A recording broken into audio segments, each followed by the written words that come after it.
நான் எம்பிஏ படிச்சுட்டு நான் விவசாயத்துக்கு வரலங்க. விவசாயம் பண்ணிட்டே இருந்து தான் எம்பிஏவே படிச்சேன். அதாவது மழை எப்போ வரும்? இது என்ன சீசனு?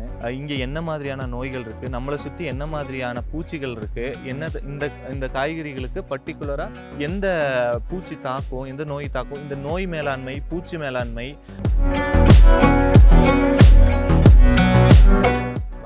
விவசாயம் பண்ணி ஆரம்பிக்கும்போது எனக்கு நிறைய இழப்புகள் வந்தது. அப்போ நம்ம அதுல என்ன மிஸ்டேக் பண்றோம்னு பார்த்தீங்கன்னா, முக்கியமா இந்த பயிருக்கு முன்னெச்சரிக்கை நடவடிக்கை எதுவுமே எடுக்காம இருக்கிறது தான் இது காரணம்.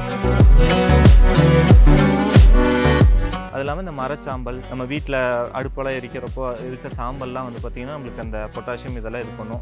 அது வாழைப்பழத்தோல் இதெல்லாம் இதில் கால்சியம் எல்லாத்துலேயும் ஒரு சிறிய அளவு அதுக்கான இருக்குது, அந்த சத்துக்கள்லாம் இருக்குது. அதை நம்ம எப்படி பயன்பாட்டுக்கு கொண்டு வரோம்?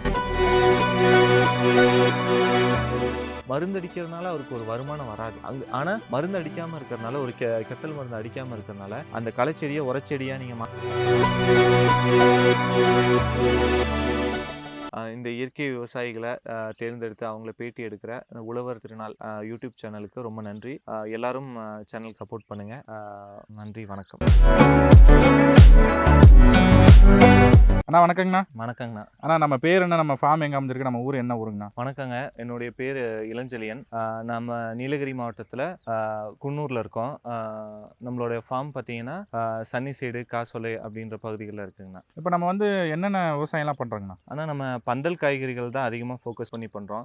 மல்டி லேயர், மல்டி வெஜிடபிள் அந்த மெத்தடில் தான் நம்ம ஃபார்மிங் பண்ணிட்டு வரோம்ண்ணா. ஆனால் இப்போ இந்த விவசாயம் நீங்கள் எவ்வளோ நாளாக நீங்கள் பண்ணுறீங்க? இது அப்பா காலத்துலேருந்து பண்ணதுங்களா, இல்லை எவ்வளோ நாளாக அந்த விவசாயத்தில் நீங்கள் இருக்கீங்கண்ணா? ஆனால் நான் 16 வயசுலேருந்து ஓனாக பண்ணிட்டு வரேன். ஆனால் எனக்கு எக்ஸ்பீரியன்ஸ்னு பார்த்தீங்கன்னா எனக்கு சின்ன வயசுலேருந்து இருக்குது. ஓகே. ஏன்னா நம்ம விவசாய குடும்பம் தான், தாத்தா காலத்துலேருந்து அப்படியே பண்ணிட்டு வருது. இப்போ நம்ம இந்த மலை பகுதிகளில் விவசாயம் பண்ணுறது எந்த அளவுக்கு ஒரு உங்களுக்கு ஆர்வம் வந்துச்சுங்கண்ணா? இப்போ நார்மலாக ஒரு இடத்துல விவசாயம் பண்ணுறதுக்கும் அந்த மலைப்பகுதியில் விவசாயம் பண்ணுறதுக்கு நிறைய வித்தியாசம் இருக்கு இல்லைங்களா? இதில் எப்படி உங்களுக்கு ஆர்வம் வந்துச்சுங்கண்ணா? நம்ம பிறந்ததே இங்கே தான் பிறந்தோம். சரி. தாத்தாலாம் இங்கே விவசாயம் பண்ண ஆரம்பிச்சப்போ அவர் பண்ணிட்டு இருக்கப்போ அப்படியே ஆர்வம் வந்தது. நானும் இங்கேயே பிறந்து விவசாய குடும்பத்திலேயே பிறந்து வளர்ந்ததுனால இது அப்படியே எனக்கு செட் ஆயிடுச்சு. நீங்கள் என்ன படிச்சிருக்கீங்கண்ணா? ஆனால் எம்பிஏ படிச்சிருக்கேங்கண்ணா. நீங்கள் எம்பிஏ படிச்சுட்டு விவசாயத்துக்கு வரதுக்கான ஆர்வம் எப்படிங்க? ஆனால் எம்பிஏ படிச்சுட்டு நான் விவசாயத்துக்கு வரலங்க. விவசாயம் பண்ணிகிட்டே இருந்து தான் எம்பிஏவே படித்தேன். ஓகே. அதனால தான் இப்போ நீங்கள் விவசாயத்திலே இருக்கிறீங்க. ஆமாங்க. இப்போ எம்பிஏ படிச்சதுக்கான வேலைக்கு போகலீங்களா? ஆனால் நான் டூரிசம் ஆஃபீஸர்ன்ற அந்த யூபிஎஸ்சி எக்ஸாமுக்காக தான் ட்ரை பண்ணேன். எல்லா கோர்சஸும் முடிச்சதுக்கப்புறம் நான் அந்த எக்ஸாம் ட்ரை பண்ணேன். அப்போ தான் எனக்கு தோணுச்சு, இவ்வளோ காலம் நம்மளை படிக்க வச்சது எல்லாம் நம்மளை பார்த்துக்கிட்டது விவசாயம் தான். ஏன் நம்ம இதை விட்டுட்டு இன்னொரு வேலைக்கு போகணும்? நம்ம இதுலேயே இருக்கலாம். நமக்கான இன்கமாக இருந்தாலும் சரி, நமக்கான ஹாப்பினஸாக இருந்தாலும் சரி, இதுல இருந்து தான் கிடைக்கும்னு எனக்கு தோணுச்சு, என் மனசுக்கு தோணுச்சு. அதனால நான் இந்த விவசாயத்திலே இருக்கேன். ஆனால் நம்ம தோட்டம் மொத்தம் எத்தனை ஏக்கருங்கண்ணா? ஆனால் மொத்தம் 1 ஏக்கருங்கண்ணா. 1 ஏக்கர். 1 ஏக்கருங்க. சொந்தமாக 30 சென்ட் இருக்கு. அதுக்கப்புறம் எல்லாம் லீஸ் தாங்க. ஓகே. லீஸுக்கு எத்தனை ஏக்கர் போட்டிருக்கோம்? ஆனால் லீஸுக்கு 65 சென்ட்டுங்கண்ணா. 65 சென்ட் போட்டிருக்கோம். சரிங்க. ஆனால் நம்ம குடும்பத்தில் எல்லாருமே விவசாயம் தானுங்களா, இல்லை நீங்கள் மட்டும் தான் இப்போ விவசாயம் பார்த்துட்டு இருக்கீங்க? ஆனால் நான் மட்டும்தாங்கண்ணா. நம்ம குடும்பத்தில் தாத்தாக்கு அப்புறம் யாரும் விவசாயத்தில் பெருசாக ஆர்வம் இல்லை. எனக்கு மட்டும்தான் அந்த ஆர்வம் இருக்குது. ஆனால் இப்போ நம்ம காய்கறின்னு பார்த்தா என்னென்ன காய்கறிலாம் நம்ம ஊட்டி தோட்டத்தில் பண்ணிட்டு இருக்கோங்க? ஆனால் நம்ம மேரக்காய் வருஷம் முழுவதும் நம்ம மேரக்காய் பண்ணிட்டு இருக்கோம்னா, அதுக்கப்புறம் சீசனலாக நம்ம பீன்ஸு, ப்ராக்லி, அதுக்கப்புறம் பீட்ரூட்டு, கீரைங்க, பட்டாணி, இந்த மாதிரி அப்புறம் இங்கே இருக்க அவரை விதைங்கள்லாம் நம்ம பண்ணிட்டு இருக்கோம். இப்போ நம்ம காய்கறி எந்த காய்கறி நமக்கு அதிக லாபம் கொடுக்குற மாதிரி காய்கறிங்கன்னா நம்ம ஊட்டி கிளைமேட்டுக்கு? ஆனால் ஊட்டியில் பொதுவாக பணப்பயிர்கள் இங்கே அதிகமாக லாபம் கொடுக்கணும். பணப்பயிர்கள்னு எடுத்துக்கிட்டிங்கன்னா இந்த கேரட்டு, பீட்ரூட்டு, ப்ரொக்கோலி, அதுக்கப்புறம் சைனீஸ் ஐட்டம், வெளிநாடுகள்ல இருந்து வந்த அந்த காய்கறிகள் இங்கே கொஞ்சம் நல்ல இன்கம் கொடுக்கணும். இப்போ நம்ம வருடம் முழுவதும் காய்கறி சாகுபடி பண்ணுறோம்னா எந்த காய்கறி நம்ம இடத்துக்கு சூட்டபிளான காய்கறி? வருடம் முழுதும்னா நம்ம சவுச்சோ யூஸ் பண்ணலாம்னா, அது வருஷம் முழுதுமே நம்மளுக்கு ஒரு வருஷத்தில் ஒரு 8ல இருந்து ஒரு 10 மாதம் வரைக்கும் நம்மளுக்கு ஹீல்டு வந்துட்டு இருக்கும். அதுக்கப்புறம் பார்த்தீங்கன்னா நம்ம கேரட் யூஸ் பண்ணலாம். கேரட்டு, பீட்ரூட்டு இதெல்லாம் நம்ம சூஸ் பண்ணலாம். ஆனால் நீங்கள் பயிர் பண்ணியிருக்க காய்கறிகளுக்கான விதைகள் நீங்களே ஆல்ரெடி ஹார்வெஸ்ட் பண்ணி எடுத்த விதைகளா, இல்லை ஹைப்ரிட் விதைகள் அந்த மாதிரி பயன்படுத்துறீங்களா? ஒரு 80% நான் பயிரிடப்படக்கூடிய 80% காய்கறிகள் நானே விதை எடுத்துருவேன். மேரக்காய், கீரைங்க, அதுக்கப்புறம் பீன்ஸு, அவரை விதைகள். அவரைங்கெல்லாம் நம்ம வெளியில் கிடைக்காது. நம்மளா விதை எடுத்தால் தான் அது பாரம்பரிய விதைகள் காய்கறிகள் தான் நம்மளா விதை எடுத்தா தான் பயிர் பண்ண முடியும். ஆனா இப்ப நம்ம புதுசா எதனா ஒரு காய்கறி பயிர் பண்ணி நம்ம அதனுடைய அனுபவத்த நம்ம தெரிஞ்சுக்கலாம்னு எதனா ஒரு புதுசா இப்ப பயிர் பண்ணியிருப்பீங்கல்ல? எப்படி வருதுன்னு பார்க்கலான்ட்டு. அந்த மாரி காய்கறின்னா என்னங்கண்ணா? ஆனா புதுசா பண்ணியிருக்கேன். புதுசா பண்றதுன்னா இந்த சைனீஸ் ஐட்டம்லாம் இருக்கும்ண்ணா. ம். சைனீஸ் கோஸு அந்த மாதிரிலாம் நான் ட்ரை பண்ணியிருக்கேன். நல்லா வருதுங்களா? ஆனா நல்லா வருது. ஆனா அதுக்கான கல்டிவேஷன் மெத்தட்ஸ் வந்து வெளியில இருக்கிறதுக்கும், நம்ம நம்ம ஊருக்கும் வந்து ரொம்ப டிஃப்ரெண்ட்டா இருக்கனால, அது எனக்கு சரியா வரல. ஆனா இங்க இருக்கக்கூடிய ரொம்ப காலமா பயிரிடப்படக்கூடிய காய்கறிகள் வந்து நமக்கு நல்லா சக்சஸ்ஃபுல்லா இருக்கு. இப்ப நம்ம எதிர்காலத்துல வந்து அதிகமான காய்கறிகள் நம்ம எந்த காய்கறிகள் வந்து அதிகமா தேவைப்படுது? மக்கள் எந்த காய்கறிகள அதிகமா வாங்குறாங்கண்ணா? ஆனா மக்கள் வந்து சீசனுக்கு தகுந்த மாரினா, நம்ம வெயில் காலம்னா நீர்ச்சத்து அதிகம் உள்ள காய்கறிகள விரும்புறாங்க. மழைக்காலங்கன்னா அந்த மாதிரி ஒவ்வொரு காலத்துக்கும் வேற வேற காய்கறிகள். ஆனா அந்த கேரட், பீட்ரூட்டுன்னு பார்த்தீங்கன்னா, அது எல்லா காலத்துக்கும் ஏற்றதா எல்லா மக்களாலயும் விரும்பப்படக்கூடிய ஒரு காய்கறிகளா இருக்குது. முக்கியமா பச்சையா சாப்பிடக்கூடிய காய்கறிகள், அந்த சாலட்க்கெல்லாம் சாப்பிடக்கூடிய காய்கறிகள் வந்து மக்களால விரும்பப்படுதுண்ணா. ஆனா இப்ப நீங்க இயற்கை முறையிலேயே பண்றீங்க. இதுவரைக்கும் நீங்க உங்க விவசாய முறைகள்ல வந்து கெமிக்கல் எதுவும் பயன்படுத்தல. நீங்க ஏன் விவசாயத்துல வந்து கெமிக்கல் பயன்படுத்தாம இயற்கை முறையில பண்றீங்க? ஆனா விவசாயம்ன்றனாலே இயற்கை முறையில பண்றது தான். இப்போ என்னன்னா, அப்பலாம் நம்ப விவசாயம் ஆரம்பிச்ச காலத்துலருந்து யாரும் கெமிக்கல்ல இருந்து இயற்கைக்கு மாறல. எல்லாம் இயற்கையா தான் பண்ணிட்டு இருந்தாங்க. போதிய இந்த பசுமை புரட்சி வந்தது காலம், போதிய மக்களுக்கு வந்து பொருளாதார தன்னிறைவு இல்லாத காரணத்தினால நம்ம கெமிக்கலுக்கு போயிருக்குமே தவிர, இப்போ வந்து திரும்பி உள்ள வர்றோம் அவ்வளோதான். ஆனா ம். நம்ப இயற்கையா விவசாயம்னு எடுத்துட்டாலே ஒருத்தரால இயற்கையா தான் பண்ண முடியும் ஸ்டார்ட்டிங்ல. நம்ம தான் புதுசா டெக்னாலஜின்னு சொல்லிட்டு இந்த மாரி கெமிக்கல் விவசாயத்துக்குள்ள போறோம். ஓகே. ஆனா இப்ப நம்ம இயற்கையா பண்ணும்போது மீன் அமிலம், பஞ்சகாவியம் அந்த மாரிலாம் நம்ம யூஸ் பண்றீங்களா? இல்ல இயற்கையா முறையில நீங்க என்ன உரங்கள்லாம் பயன்படுத்துறீங்க? ஆனா, நம்ம தாவரத்துக்கு தேவையானதுன்னு பார்த்தீங்கன்னா, முக்கியமா தேவையான சத்துக்கள் பார்த்தீங்கன்னா, அந்த சாம்பல் சத்து, மணி சத்து, தழை சத்து அப்படின்னு சொல்லிட்டு. ஸோ, இந்த இதில நைட்ரஜன், பொட்டாசியம், பாஸ்பரஸ் இதுதான் நம்ம தாவரங்களுக்கு மெயினா தேவை. ஒரு 80% நைட்ரஜன் வந்து நம்மளுக்கு நம்மளோட இதுலயே இருக்கு. காத்துலயே இருக்குது. நம்ம மழை பெய்யும்போதோ, இல்ல அத வந்து அ மண்ணுல நிலைநிறுத்தக்கூடிய தாவரங்களோ, இல்ல பாக்டீரியாஸோ இருந்தாலே அத நம்ம இது பண்ண முடியும். நெறைய தழைச்சத்து இருந்தாலே, நம்ம மல்ச்சிங் பண்றது மூலியமாவே இந்த நைட்ரஜன் சத்து, பாஸ்பரஸ் இதெல்லாம் பண்ண முடியும். அது இல்லாம இந்த மரச்சாம்பல், நம்ம வீட்ல அடுப்பெல்லாம் எரிக்கிறப்போ இருக்க சாம்பல்லாம் வந்து பார்த்தீங்கன்னா, நம்மளுக்கு அந்த பொட்டாசியம் இதெல்லாம் இது பண்ணும். அது வாழைப்பழத்தோலு இதெல்லாம் இதில கால்சியம் எல்லாத்துலயும் ஒரு சிறிய அளவு அதுக்கான இருக்குது. அந்த சத்துக்கள்லாம் இருக்கு. ஓகே. அத நம்ம எப்படி வந்து பயன்பாட்டுக்கு கொண்டு வரோன்றதுல தான் விஷயம் இருக்கு. ஆனா இப்ப நம்ம ஒருத்தர் வந்து இங்கிலீஷ் மருந்துகள் பயன்படுத்துறாரு. அவர் வந்து நாட்டு முறைப்படி நம்ம எந்த ஒரு இதுவும் பயன்படுத்தக்கூடாது. நம்ம நாட்டு முறைப்படி நம்ம பயிர் பண்ணலாம்னு நெனைக்கிறாரு. அவர் ஃபர்ஸ்ட் வந்து எந்த ஒரு இதெல்லாம் தெரிஞ்சுக்கிட்டு அவர் வந்து இந்த முறைக்கு மாறுறது நல்லதா இருக்குங்கண்ணா? முதல்ல அவரு கம்ப்ளீட்டடா அவர் என்ன பண்ணாரோ, அதெல்லாம் நிறுத்துறது தான் ஒரு வழி. ஏன்னா, நமக்கு தெரியாமயே நம்ம பயன்படுத்திட்டு இருக்கோம். இது அவசியம் தானா? இப்போ வந்து தோட்டத்தில ஒரே ஒரு பூச்சிய பார்த்துட்டு, ஏதோ 2, 3 பூச்சிய பார்ப்போம். பார்த்துட்டு உடனே மருந்து எடுத்து அடிப்பாங்க. அது அவ்வளோ அவசியம் இல்ல. நம்மளுடைய பயிர வந்து 80% அவர் எப்போதுமே ஒரு பூச்சிகள்லாம் ஒரு 20% தாக்க தான் செய்யும். அப்போ அது ஒரு 20, 25% இந்த பூச்சி நோய்க்கெல்லாம் போக, மீதி பயிர் சேஃபா தான் இருக்கும். அத தாண்டி ஏதாவது ஒரு பெரிய பிரச்சனை வந்தா தான் நம்ம இன்னொரு ஒரு ஒரு விஷயத்த அணுகணுமே தவிர, இந்த கெமிக்கலுக்கு உடனே போயிறக்கூடாது. அப்ப புதுசா வரவங்க என்ன பண்ணணும்னா, முதல்ல அ எதுவுமே பண்ணாதீங்க. உங்களுடைய தா காய்கறிங்க உங்களோட செடிங்கள நீங்க ஃபர்ஸ்ட்டு கவனிங்க.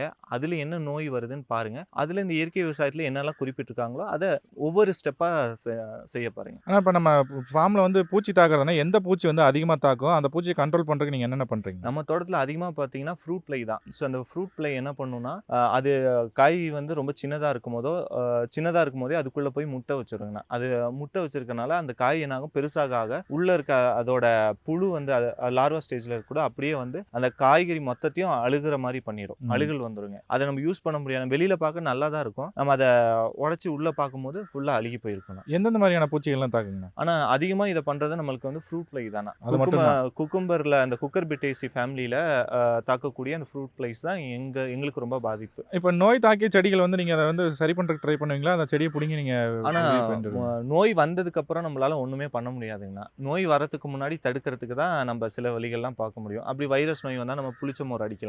அத வந்து தொடர்ச்சியா அந்த புளிச்ச மோரு, இந்த மீன் அமிலம் இந்த இதெல்லாம் பார்த்தீங்கன்னா, வளர்ச்சி ஊக்கியாவும் இருக்கு, செயலூக்கியாவும் இருக்குது, பூச்சி விரட்டியாவும் இருக்கு. ஸோ அத வந்து ஒரு குறிப்பிட்ட கால இடைவெளியில நம்ம அடிச்சுட்டே இருக்கும்போது, அது நமக்கு அ ப்ரிகாஷனாவும் முன்னாடியே இது பண்ணும்.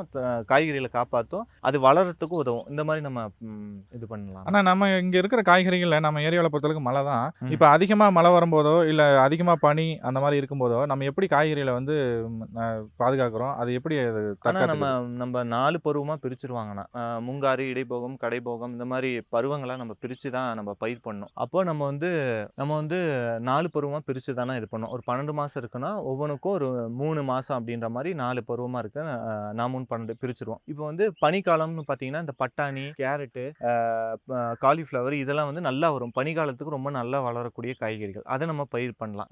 மழைக்காலங்களுக்கு ஏற்ற மாதிரியான காய்கறிகள் ஒரு சிலது இருக்கு. அத வந்து பயன்படுத்தலாம். அதுலயும் மேட்டுப்பாங்கான இடம், மட்டமான இடம்னு இருக்கு. இப்போ மேட்டுப்பாங்கான இடத்துக்கு இருக்கும்போது தண்ணி குறைவா தான் அங்க வந்து அ அ சரி தண்ணி குறைவா தான் தேக்கி வைக்க முடியும். அப்ப அங்க அதுக்கு தகுந்த மாரி காய்கறிகளும், மட்டமா இருக்கிற இடத்துல அதாவது கொஞ்சம் சமவெளி பகுதிகள்ல தண்ணி அதிகமா தேங்கும். அங்க ஒரு மாதிரியான பயிர்கள நம்ம பயன்படுத்தணும். ஆனா இப்ப உங்களுக்கு இப்ப இவ்வளோ தூரம் நீங்க பண்ணிக்கிட்டு இருக்கும்போது, உங்களுக்கு திடீர்னு எதனா ஒரு இழப்பு வந்திருக்கும். அந்த இழப்புலேருந்து நீங்க எப்படி சரி பண்றது? அத எப்படி அதுக்கு மேல திரும்பவும் நம்ம அந்த காய்கறில பயிர் பண்றது? அந்த இழப்ப வந்து எதனால வந்துச்சுன்னு நீங்க எப்படி கண்டுபிடிக்கிறது? அதனுடைய அனுபவத்த பத்தி கொஞ்சம் சொல்லுங்க. ஆனா நான் ஆரம்பத்துல இந்த விவசாயம் பண்ணி ஆரம்பிக்கும்போது எனக்கு நெறைய இழப்புகள் வந்தது. அப்போ நம்ம வந்து அதுல என்ன மிஸ்டேக் பண்றோம்னு பார்த்தீங்கன்னா, முக்கியமா இந்த பயிருக்கு வந்து முன்னெச்சரிக்கை நடவடிக்கை எதுவுமே எடுக்காம இருக்கிறது தான் இதுக்கு காரணம். அதாவது மழை எப்போ வரும்? இது என்ன சீசனு? இங்க என்ன மாதிரியான நோய்கள் இருக்கு? நம்மள சுத்தி என்ன மாதிரியான பூச்சிகள் இருக்கு? இந்த இந்த காய்கறிகளுக்கு பர்ட்டிகுலரா எந்த பூச்சி தாக்கும்? எந்த நோய் தாக்கும்? இந்த நோய் மேலாண்மை, பூச்சி மேலாண்மை இதெல்லாம் நம்ம வந்து தெரிஞ்சுக்கிட்டு நம்ம பண்றப்போ, அ அத வந்து தடுக்க முடியும். இது எனக்கு ஸ்டார்ட்டிங்ல தெரியல. ம். அப்ப நான் ஒவ்வொரு விஷயமா இது கத்துக்கிட்டு அத வந்து நடைமுறைப்படுத்தும்போது, எனக்கு கொஞ்சம் கொஞ்சமா அதுலருந்து நான் விடுபட்டேன். எனக்கு அந்த லாஸஸ் வந்து கொஞ்சம் கொஞ்சமா கம்மியாக ஆரம்பிச்சது. ஆனா இப்ப நீங்க காய்கறிகள் விற்பனை அப்டின்னா எங்கெங்க பண்றீங்க? எந்த முறையில பண்றீங்கண்ணா? ஆனா நம்மளுடைய காய்கறி வந்து நேரடியாவே நம்ம வந்து இயற்கை விவசாய முறையில பண்றனால, நம்ம ஃபார்ம்லயே நேரடியா விசிட் பண்ணி நம்மகிட்ட இருந்து காய்கறிகள வாங்கிக்கிறாங்க. அது மட்டும் இல்லாம நம்மள சுற்றி இருக்கவங்ககிட்ட இந்த கீரைகள், பழங்கள் இதெல்லாம் நம்ம அவங்ககிட்ட இருந்து எடுத்துக்குவாங்கண்ணா. என்கிட்ட பார்த்தீங்கன்னா, இந்த passion fruit, purple passion fruit, tree tomato, அ ம ம அது மட்டும் இல்லாம நெறைய ஒரு 10 வகையான கீரைங்க, இதெல்லாம் இருக்குது. அதனால என்னை சுத்தி இருக்கக்கூடிய கடைங்க, என்னை சுத்தி இருக்கிறவங்க நண்பர்கள் எல்லாருமே வாங்கிக்குவாங்கண்ணா. இப்ப அது நீங்க மட்டும் இல்லாம எங்களுக்கு வந்து தோஃபான்னு சொல்லிட்டு நாங்க வந்து ஒரு இயற்கை விவசாயிகளா சேர்ந்து ஒரு அமைப்பு ஒண்ணு இருக்கும். அங்க நாங்க தோட்டக்கலை துறை மூலியமா அங்க வந்து நாங்க சேல் பண்றோம்ண்ணா. ஆனா இப்ப நீங்க இவ்வளோ தூரம் நீங்க இயற்கை முறையில பண்ணும்போது, இப்ப மற்றவர்களுக்கு கிடைக்கிற காய்கறிகளுக்கான ரேட்ட விட உங்களுக்கு எந்த விதத்தில லாபமா இருக்கு? இல்ல அத விட நீங்க அதிகமான விலைக்கு தான் நீங்க குடுக்குறீங்களா? மக்கள் எந்த அளவுக்கு அந்த காய்கறிய விரும்பி வாங்குறாங்க உங்கள்ட்ட? இப்போ அதனோட விலைன்னு பார்த்தீங்கன்னா, இப்போ மார்க்கெட்ல 35ல ரூ. 40 வரைக்குமே போகுது. அதாவது எல்லா மண்டியிலயும் கெமிக்கலா விளைவிச்சு குடுக்குற அந்த மண்டியிலயுமே ரூ. 40 தான் போகுது. இப்ப நம்ம வந்து விலைய வந்து என்னைக்கும் ஃபோக்கஸ் பண்ணக்கூடாதுங்கண்ணா. நான் அதிகமா எத ஃபோக்கஸ் பண்றேன்னா, இயற்கை முறையில எவ்வளோ அதிக விளைச்சல கொண்டு வர முடியும் அப்படின்னு ஃபோக்கஸ் பண்றேன். நம்மளால இயற்கை முறை தான் செலவு கம்மிங்கண்ணா. இப்ப ம். நம்ம கெமிக்கல விட இயற்கை முறையில பண்ணும்போது செலவு குறைவு. அப்ப நம்ம செலவு குறைஞ்ச இதுல கரெக்ட்டான நேரத்துல அதெல்லாம் நம்ம பண்ணும்போது, நம்மளுக்கு வந்து செலவு குறைவா இருக்கனால விலைய பத்தி நம்ம கவலைப்பட தேவையில்ல. நமக்கான செய்றதுக்கான கூலி வந்து நமக்கு கிடைச்சிருங்க. ஓகே. அது போக அதிகமான நம்மளுக்கு இப்போ ஒவ்வொருத்தர் இது வந்து எல்லாத்துக்கும் பொருந்தாது. ஏன்னா, ஒரு சிலருக்கு வந்து கீழ இருந்து தூக்கிட்டு வரணும். நம்ம வேலையாட்களோட கூலி அதிகம். வேலையாட்கள் பற்றாக்குறை. அவங்க நிலத்துல இருக்கக்கூடிய மண் அமைப்பு இதெல்லாம் பொறுத்து அ விளைச்சல் வந்து டிஃபரன்ஸ் ஆகும். அப்போ வந்து நமக்கு இயற்கை இயற்கை பொருட்கள வாங்கக்கூடிய அங்காடிகள் இருக்கு. அங்க வந்து நம்ம அணுகி விக்கலாம். இப்போ ஒரு நாளைக்கு உங்களுக்கு வந்து எவ்வளோ காய்கறிகள வந்து விற்பனைக்கு நீங்க வெளிய எடுத்துட்டு வருவீங்கண்ணா? ஆனா நம்ம வந்து பார்த்தீங்கன்னா, ஒரு நாளைக்கு 150 கிலோலேருந்து 200 கிலோ வரைக்கும் நம்ம காய்கறிகள் வந்து உற்பத்தி பண்றோம்ண்ணா. ரெகுலராவே. அதாவது ஒரு வருஷத்தோட ஆவரேஜ்ன்னு பார்த்தீங்கன்னா. ஆனா விற்பனையில சந்திக்கிற ஒரு பிரச்சனைன்னா உங்களுக்கு எந்த மாரிங்கண்ணா? ஆனா விற்பனைய சந்திக்கிறதுனா, அவங்க கேட்கிற குவாலிட்டி, டைம் இப்போ வந்து உதாரணத்துக்கு ஒவ்வொருத்தரும் ஒரு குவாலிட்டி கேட்பாங்க. இப்போ நம்ம காய்கறியில எடுத்தா ஒரு சிலர் சின்னதா வேணுன்னுவாங்க, சிலர் பெருசா வேணுன்னுவாங்க. அது இல்லாம அவங்க நம்மளுக்கு பயிர் விளைஞ்சு வந்துரும். அந்த டைம்ல கேட்க மாட்டாங்க. சின்னதா இருக்கும்போது கேட்பாங்க. இல்லன்னா முடிஞ்சவொன்னே கேட்பாங்க. அத சரியான நேரத்துல ஹார்வெஸ்ட் பண்றது தான் எங்களுக்கு கொஞ்சம் பிரச்சனையா இருக்குண்ணா. ஆனா இப்ப நீங்க பயிர் பண்ணியிருக்க இந்த பயிர்கள வச்சு ஒரு வருஷத்துக்கு உங்களுக்கு லாபம்னா எவ்வளோ கிடைக்குங்கண்ணா? ஆனா இப்ப பார்த்தீங்கன்னா, நம்ம 1 சென்ட்டுக்கு நல்ல விளைய வச்சோம்னா, ஒரு வருஷத்துக்கு ஒரு ரூ. 4000 அப்படின்ற அளவுக்கு லாபம் சம்பாரிக்கலாம்ண்ணா. ஒரு சென்ட்டுக்கு. 1 சென்ட்டுக்கு எல்லா செலவும் போக ஒரு ரூ. 4000 சம்பாரிக்கலாம். ஓகே. இப்போ இப்ப நம்ம தோட்டத்துல வந்து காய்கறிகள் நெறைய பயிர் பண்ணியிருக்கீங்களாண்ணா? இப்ப வந்து ஆமாங்க. இயற்கை முறையில நீங்க பண்றதுனால, இப்ப நீங்க விளைய வச்ச காய்கறிகள அப்படியே நாங்க பயன்படுத்துறதுக்கான வாய்ப்பு இருக்குங்களா? அப்படியே நீங்க சாப்பிட்டுருக்கீங்களா? இல்ல இப்ப ஏன் இத கேட்கறேன்னா, இப்ப எந்த காய்கறிகள நம்ம கடையில வாங்குனாலும் அத கழுவிட்டு தான் யூஸ் பண்ணணும். அந்த மாரிலாம் நெறைய சொல்றாங்க. இப்ப நீங்க இயற்கை முறையில பண்றம்போது அந்த மாரிலாம் சாப்பிட்டுருக்கீங்களா? அதனுடைய அனுபவத்த சொல்லுங்க. ஆமாங்கண்ணா. இப்ப நம்ம வந்து சாலட் மாதிரி நம்ம காய்கறிகள்லயே வந்து இப்ப மேரக்காலாம் இருக்குன்னா, பிஞ்சு மேரக்காவ அப்படியே நம்ம ஹாஃப் பாயில்டு சௌன்னு நம்ம அப்படியே எடுத்துக்க முடியும். ப்ரோக்கலி எல்லாம் பார்த்தீங்கன்னா, நீங்க வந்து அதோட தண்டு பகுதியா நம்மளால சாப்பிட முடியும். நம்மள சமைக்கிறதுக்கு சாப்பாட்டுக்கு யூஸ் பண்ண முடியும். பொதுவா இந்த கெமிக்கல் ப்ரோக்கலி எல்லாம் நம்மளால சமைக்கிறதுக்கு யூஸ் பண்ண முடியாது. ஏன்னா அது பூலயே மருந்தெல்லாம் அடிக்கிறனால அத நம்ம பச்சையா வந்து அப்படியே சாப்பிடுறதுக்கு அது உகந்தது அல்ல. ஆனா இந்த இயற்கை முறையில பண்ணக்கூடிய இந்த காய்கறிகள நம்ம அப்பயே புடுங்கி அப்பயே சாப்பிடலாம். இந்த கேரட்டோ, பீட்ரூட்டோ அப்பயே சாப்பிடலாம். உங்களுக்கு அந்த டேஸ்ட்லயே உங்களால அது புரிஞ்சுக்க முடியும். ஆனா இப்ப நீங்க மத்தவங்க வந்து காய்கறி வாங்கி எல்லாம் யூஸ் பண்ணியிருப்பாங்க. உங்கள்ட்ட காய்கறி வாங்குற மக்களோ, இல்ல உங்க கஸ்டமர்ஸ் ரெகுலர் கஸ்டமர்ஸ் என்ன சொல்றாங்கண்ணா? ஆனா அதோட டேஸ்ட் தான். அத வந்து விலைய பத்தி அவங்க யாருமே இது பண்றதில்ல. அந்த விலையன்றது பார்த்தீங்கன்னா, நம்மகிட்ட குறைவா இருக்கிறனால, அவங்க அதிக விலை குடுத்தும் வாங்கிட்டு போறதுக்கு தயாரா தான் இருக்காங்க. ஆனா நமக்கு வந்து அதோட ப்ரொடியூஸ் தான் நம்மளால அதிகமா பண்ண முடியறதில்லன்ற காரணத்தினால, எல்லாத்துக்கும் குறைவா தான் குடுக்க முடியுது. ஆனா இயற்கை விவசாயம் செய்யும்போது, தோல்வியடைய விவசாயம் பெரிய காரணம் அப்படின்னு என்னங்கண்ணா? ஆனா சரியான நேரத்துல சரியான விஷயங்கள பண்ணாம இருக்கிறது தான் நம்ம தோல்விக்கான காரணம்னா. ஓகே. இப்ப மக்கள் இயற்கை காய்கறிகள வந்து வாங்கும்போது, உண்மையிலேயே வந்து இயற்கை காய்கறிகள் என்பது எப்படி இருக்குது அப்படிங்கிறத உங்கள்ட்ட எந்த மாரி அனுபவத்துல சொல்றாங்கண்ணா? ஆனா நீங்க கெமிக்கலோட காய்கறிகளும், இயற்கை காய்கறிகளும் நீங்க பார்க்கும்போதே உங்களால ஃபீல் பண்ண முடியும். அத சாப்பிடும்போது உங்களால அந்த டேஸ்ட்ல ஃபீல் பண்ண முடியும். நீங்க குக் பண்ணும்போது, அதுல வர வாசனைகள் மூலியமா உங்களால அத புரிஞ்சுக்க முடியும்னா. ஒரு காய்கறி பார்த்தாலே நம்மளால புரிஞ்சுக்க முடியும். ம். ஆனா இப்ப நீங்க இவ்வளோ தூரம் இயற்கை விவசாயம் பண்ணி, இவ்வளோ தூரம் நீங்க சொல்லும்போது எனக்கு புரியுது. நெறைய பேர் இந்த வந்து இயற்கை விவசாயத்துல பண்ணல. ஆனா இப்ப நெறைய பேர் பண்றதுக்கு ட்ரை பண்ணிக்கிட்டு இருக்காங்க. நீங்க இவ்வளோ கொஞ்சம் ரொம்ப வருஷமா பண்ணிக்கிட்டு இருக்கிறதுனால கேட்கிறேன். இது மூலமா நீங்க மத்தவங்க இப்ப விவசாயம் பண்றதுக்கும், நீங்க பண்றதுக்கும் என்ன ஒரு அனுபவம் வித்தியாசமா இருந்துச்சு? இதிலிருந்து நீங்க எந்த ஒரு அனுபவம் உங்களுக்கு இது புதுசா இருக்குன்னு நீங்க சொல்ல வரீங்கண்ணா? ஆனா இயற்கை விவசாயத்துல நம்ம பண்ணும்போது, நம்ம தோட்டத்துல இருக்கக்கூடிய எல்லாமே நம்ம வந்து ஒரு ஒரு பணமா மாத்த முடியும். உதாரணத்துக்கு இப்ப நானு சௌசௌத போட்டிருக்கேன், மிளகா போட்டிருக்கேன். அது கீழ இருக்க காய்கறிகள், அது கீழ இருக்க கீரைகள் எதுலயுமே வந்து நானா விதையா போட்டதில்ல. அதுவா அங்க விழுந்து முளைச்சது தான். ம். அப்ப நான் பெருசா வந்து ஒரு ஒரு வேலையே செய்யாம எனக்கு அதுலருந்து கீரைகள்ல இருந்து ஒரு வருமானம் கிடைக்குது. ஆனா இதே ஒரு கெமிக்கல் விவசாயியா இருந்தா அவரு மருந்து அடிச்சிருவாரு. இப்ப அங்க எது கீரைன்னு இல்ல, பில்லு கூட எதுவுமே முளைக்காது. அப்ப அவருக்கு வந்து ஒரு செலவு அந்த தோட்டத்துல அவருக்கு ஒரு செலவுக்கு அவரு ஒரு செலவு செய்றாரு. இயற்கை விவசாயி அது செலவு செய்யாம அதுலருந்து வருமானம் எடுக்குறாரு. ஓ! செலவு கம்மி, வருமானம் அதிகம். ஆ வருமானம் வருமானம் கிடைக்குது. அதிகங்கிறத விட அதே வருமானம். ஆனா லாபம் அதிகம். ஆ இப்ப ம். ஒரு மருந்தடிக்க அவரு வந்து ஒரு மருந்துக்கு ஒரு பாட்டிலுக்கு 1 லிட்டருக்கு இவ்வளோன்னு செலவு பண்ணி, அத வந்து அவரு மருந்து டேங்க்ல போட்டு அடிச்சு, அதுக்கு ஆள் கூலி இதெல்லாம் பார்க்குறப்ப அவருக்கு வந்து அது ஒரு நஷ்டம் தான். அதுலருந்து மருந்தடிக்கிறதுனால அவருக்கு ஒரு வருமானம் வராது. ஆனா மருந்து அடிக்காம இருக்கிறனால ஒரு கெத்தல் மருந்து அடிக்காம இருக்கிறனால, அந்த களைச்செடிய உரச்செடியா நீங்க மாத்த முடியும். அதுல அங்கங்க முளைக்கிற கீரைங்கள எடுத்து நீங்க விக்க முடியும். ஒரு கட்டு ரூ. 30க்கு ஒரு கட்டு ரூ. 30 அப்படின்னு நம்மளால நீங்க நேரடியாவும் விக்க முடியும். இல்ல கடைங்களுக்கு ஒரு ரூ. 25ன்ற மாரியும் நீங்க குடுத்து உங்களால விக்க முடியும். அப்போ இயற்கை விவசாயம் பண்றப்போ உங்களுக்கு வருமானம்ன்றது வந்துட்டே இருக்கும். உங்களுக்கு புரியுது, செலவ புரியுது. விட வருமானம் கொஞ்சம் வரும். ஆனா இப்ப நீங்க ஒரு காய்கறி வந்து நீங்க ரெகுலரா பயன்படுத்துறீங்க உங்க இதுல இருந்து அப்படின்னா, எந்த காய்கறி ரெகுலரா நீங்க பயன்படுத்திட்டு இருக்கிறீங்க உங்க ஃபார்ம்ல விளையிற ஆனா காய்கறி? நானு 16 வயசுலேருந்து விவசாயம் பண்ணிட்டு இருக்கேங்க. அந்த 16 வயசுல இருந்தே நான் வந்து சௌ தாங்க பண்றேன். எதனாலனா எனக்கு கொடி காய்கறிகள் மேல எனக்கு அளவு கடந்த ஒரு ஆர்வம். ம். அதனால இந்த பீன்ஸு, அவரைங்க, இதெல்லாம் வந்து நம்ம பயிர் பண்ணிட்டு இருக்கோங்க. Okay, okay. ஆனா இவ்வளோ நேரம் நீங்க இயற்கை விவசாயத்த பத்தியும், உங்களுடைய அனுபவத்த பத்தியும் நல்லா பிரமாதமா பேசியிருக்கீங்க. ரொம்ப நன்றிங்கண்ணா. எங்களுக்காக உங்களோட டைம் எங்களுக்கு ஒதுக்குனதுக்காக. இந்த இயற்கை விவசாயிகள தேர்ந்தெடுத்து அவங்கள பேட்டி எடுக்கிற உழவர் திருநாள் யூடியூப் சேனலுக்கு ரொம்ப நன்றி. எல்லாரும் சேனலுக்கு சப்போர்ட் பண்ணுங்க. நன்றி, வணக்கம்.